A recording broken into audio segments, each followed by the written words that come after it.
எண்ணெய் ஸ்நானம் செய்த கூந்தல் முதுகு முழுக்க பரவியிருக்க, படுத்திருந்ததினால் கழுத்து சங்கலிகள் ஒன்றோடு ஒன்றாக பின்னிக் கிடக்க, நெற்றி குங்குமம் சற்றே தீற்றியிருக்க, யமுனா மறுபடியும் பர்வதத்தின் மனசுக்குள் வந்து நின்றாள்.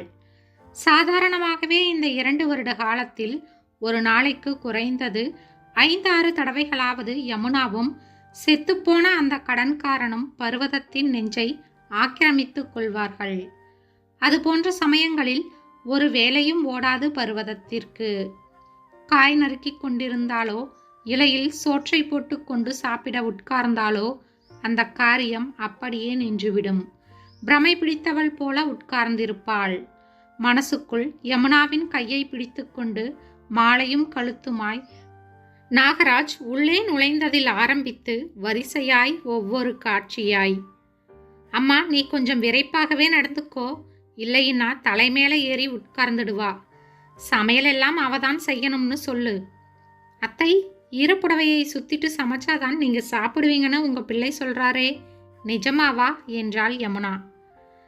ஐயோ அம்மா, அவகிட்ட எங்க அம்மாவுக்கு சினிமானாலே பிடிக்காது, நம்ம வேற எங்கேயாவது போறோம் என்று பொய் சொல்லிட்டு தான் கிளம்பணும்னு பொய் சொல்லியிருந்தேன். நீ என்னன்னா கதை, டைரக்ஷன், ஹீரோயின் மூஞ்சி, கேமரான்னு எல்லாத்தையும் புட்டு புட்டு வச்சியாமே. உன்னை என்ன செஞ்சா தேவலை என்றான் குறும்புத்தனமாக.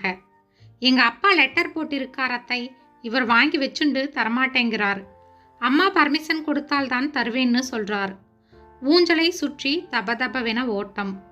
கணவன் மனைவி இருவருமே வேலைக்கு போவதால் வீடு திரும்பும் போதே காப்பிக்கு அடித்துக்கொள்ளும் சிறு பிள்ளைத்தனம். இரவு மண் சட்டியில் தயிர் சாதமாய் பிசைந்து எடுத்து வந்து இருவர் கையிலும் கவளமாய் உருட்டி வைக்க போட்டி போட்டு கொண்டு சாப்பிட்டு, அம்மா அவளுக்கு கொஞ்சம் குறைச்சே போடு, பாரு 1 வருஷத்துக்குள்ள பப்ளி மாஸ் மாதிரி ஆகிட்டா என்பான். பர்வதம் மகனை செல்லமாய் திட்டுவாள். கடன்காரா, எதுக்குடா குழந்தையை இந்த பாடுபடுத்துற? ஐயோ, அவளா குழந்தை, பார்த்துண்டே இரு, உன் கண்ணுல விரலை விட்டு ஆட்டப் போறாள். இப்பொழுது நினைத்தாலும் பர்வதத்தின் கண்கள் நிறைந்துவிடும். 18 வயசில் கணவனை இழந்து ஒற்றை பிள்ளையுடன் மாமியார் வீட்டில் இடிபட்டு மகனை வளர்த்து ஆளாக்கி பட்டம் பெறச் செய்து கை நிறைய சம்பாதிக்கும் மகனுக்கு கண்ணியம் நிறைந்த பெண்ணாய் அமைய வேண்டும் என தவியாய் தவித்தாள். யமுனாவை பெண் பார்த்தபோது தீர்மானமாய் சொல்லிவிட்டான் நாகு. எனக்கு எல்லாமே என் அம்மாதான், அவளுக்கும் என்னை விட்டால் வேற போக்கிடம் கிடையாது.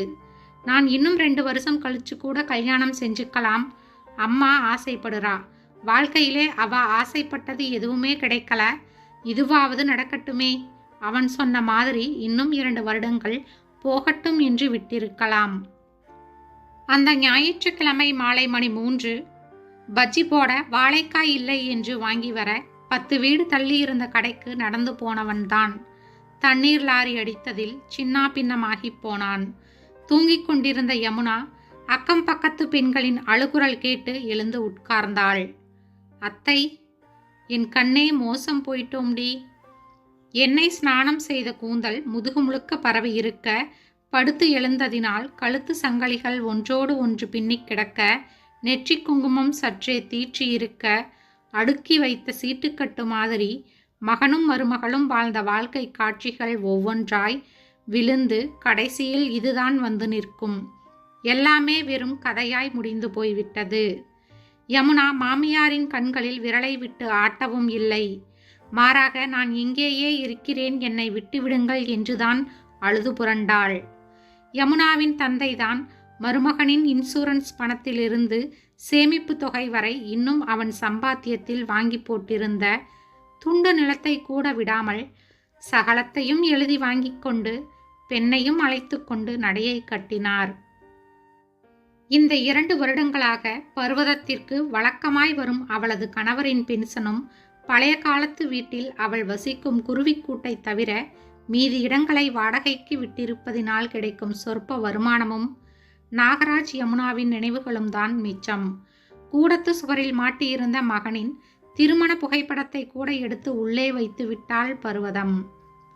ஆனாலும் நினைவுகளை எங்கே கொண்டு போய் ஒளித்து வைக்கலாம்? என்ன மாமி, அப்படியே உட்கார்ந்துட்டீங்க? பையன் நினைப்பா, உதறிட்டு எழுந்து வாங்க, காலம் காத்தாலேயே இப்படி உட்கார்ந்து விட்டால் எப்படி?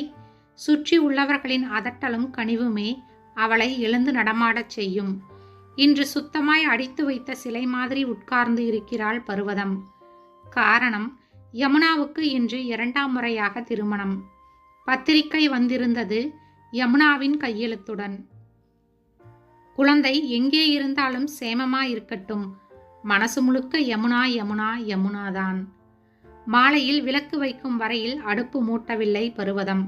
சக குடித்தனக்காரர் ஒரு சமயம் யமுனாவுக்கு பரிந்தும் இன்னொரு சமயம் பர்வதத்திற்கு பச்சாதாப வார்த்தைகளை தூவியும் பேசினார். திடீரென வாசலில் கார் வந்து நிற்க, யமுனா கூடவே மஞ்சள் வேட்டியும் அங்க வஸ்திரமுமாய் புது மாப்பிள்ளையாய் வந்தவனை வா என அழைக்கக்கூட தோன்றாது ஒரு கணம் திகைத்த பர்வதம் உடனே தன்னை சுதாரித்து கொண்டு பக்கத்து வீட்டுக்காரிக்கு குரல் கொடுத்தாள். அடியே, ஆரத்தி கொண்டா, குழந்தை வந்திருக்கா பாரு. அத்தை. ஓடி வந்து பர்வதத்தை இருக்கத் தழுவிய யமுனா விம்மியபடியே கூறினாள். நீங்க கல்யாணத்துக்கு வரமாட்டேங்கன்னு தெரியும். அதான் நாங்களே வந்துட்டோம் அத்தை. ரொம்ப சந்தோஷம். என்னால் நேரே வரணும்னு தான் ஆசை. அங்கே வந்தா மனசு தாளாம அழுது அமர்க்களம் செஞ்சுடுவேன்னு வரலை. என்னை இனி அத்தைன்னு கூப்பிடாதே.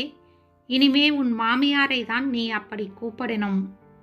இப்பவும் நீங்க தான் எனக்கு மாமியார். அத்தை. இவர் பேரு கோபி. புரியலையா? இவருக்கு சின்ன வயசுலேயே அப்பா அம்மா இறந்துட்டாங்க. ஒரு அனாதை ஆசிரமத்தில் படித்து முன்னுக்கு வந்து எத்தனை சம்பாதிச்சாதான் என்ன? இந்த தகுதிக்கு ஏத்த பொண்டாட்டி கிடைக்கலாம், அம்மா கிடைப்பாளா என்று இவர் சொல்லி வருத்தப்பட்ட அப்பதான் நான் சொன்னேன், என்னை கல்யாணம் செஞ்சுட்டா உங்களுக்கென்று ஒரு அம்மா கிடைப்பாங்கன்னு. பர்வதம் கண்ணீர் வழிய அந்த இளைஞனை பார்த்தாள். அவன் கனிவாய் சிரித்தான். என்னை ஆசீர்வாதம் பண்ணுங்க என்று இளைஞன் தரையில் நெடுஞ்சான் கிடையாக விழுந்து எழுந்தபோது பர்வதத்தின் கண்களுக்கு நாகராஜாய் புன்னகைத்தான். தாய்க்கு மகன் கிடைத்து விட்டான். சுவாரஸ்யமான கதைகளை கேட்க சேனலை சப்ஸ்கிரைப் செய்யவும். நன்றி.